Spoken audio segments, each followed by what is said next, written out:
Maybe he thought, oh yeah, there's some potential here, but I doubt, I've talked to him quite a few times. I doubt he was like, oh yeah, you know what? Someday I'm going to make trading cards for some of the greatest musicians of our current day.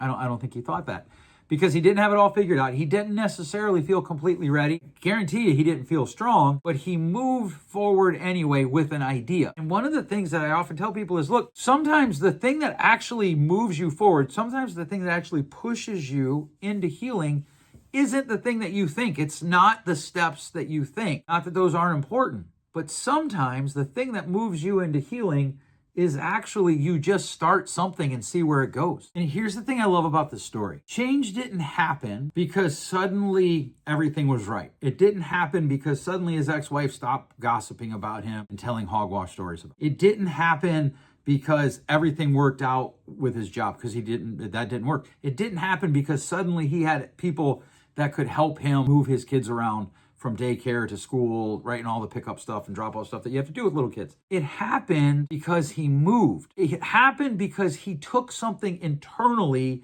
and worked outward with it. And most of the time what happens, why I see people get stuck, is we wait for the outside thing to change before we move forward. We wait for that person to apologize. We wait for that job offer to come in. We wait till somebody tells us about a job that sounds like a slam dunk, even if we don't like it. We wait until we're sure we're going to succeed, or we feel like we have a high probability of success, rather than just stepping out and doing something and saying, I wonder where this will take me, and I wonder how much energy I can give it. We focus externally rather than internally. And that's where we often get stuck. Because in life, literally nothing changes until you move, because movement is change. I want to say that again. Movement is change. When you create movement, you create change in your life. Mike Tomlin, I love quoting this from him. He always, I don't know if he still says it, but there's a lot of videos of him when he was a coach saying that commitment creates capability, not capability creating commitment. And here's the thing. I often think of my friend that I'm telling you about. I probably couldn't do that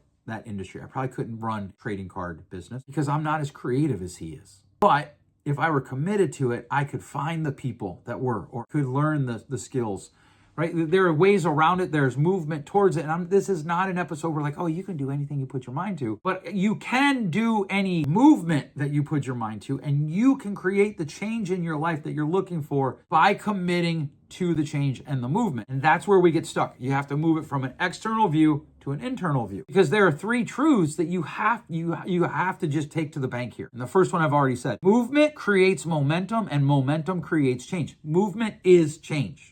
By its definition, if you're moving, you're changing your current position. It's the thing to think about in that truth. Waiting for motivation is one of the most reliable ways to stay stuck. If you're stuck and you're waiting for motivation, you will probably be waiting a long time.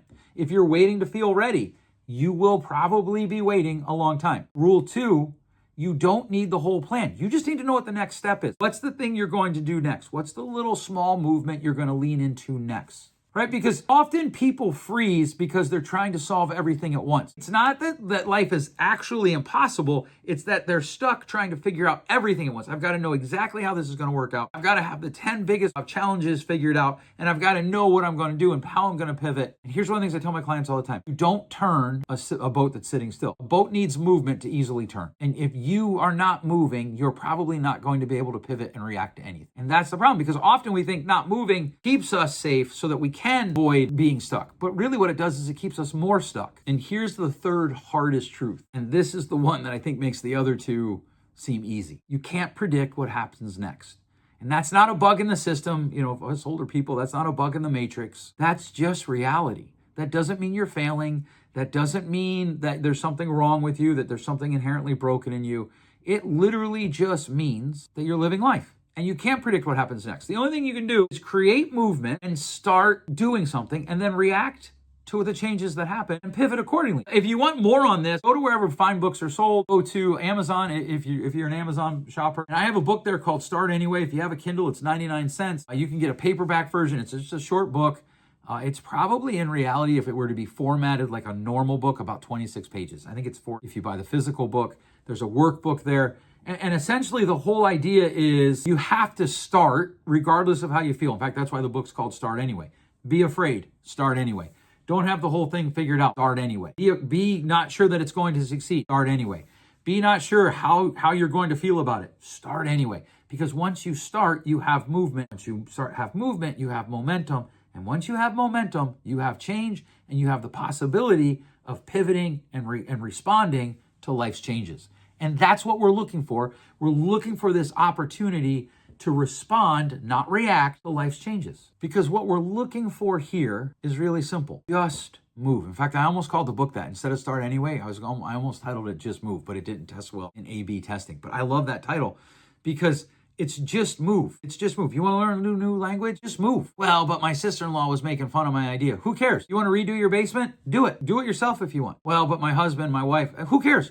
Just move anyway. Just do something anyway and see where it takes you. All right, let's talk about 5 practical steps for when life gets hard. The very first one is take the smallest step possible. Shrink the step. If you're feeling overwhelmed, try to figure out what's the step that's smaller. You could say, if you're feeling overwhelmed, the step is too big currently. Just shrink it down. What's the smallest, easiest movement I can take? Or what's the smallest movement I can take that I'm not sure I'm comfortable with? And then take that step. You don't fix your life in one step.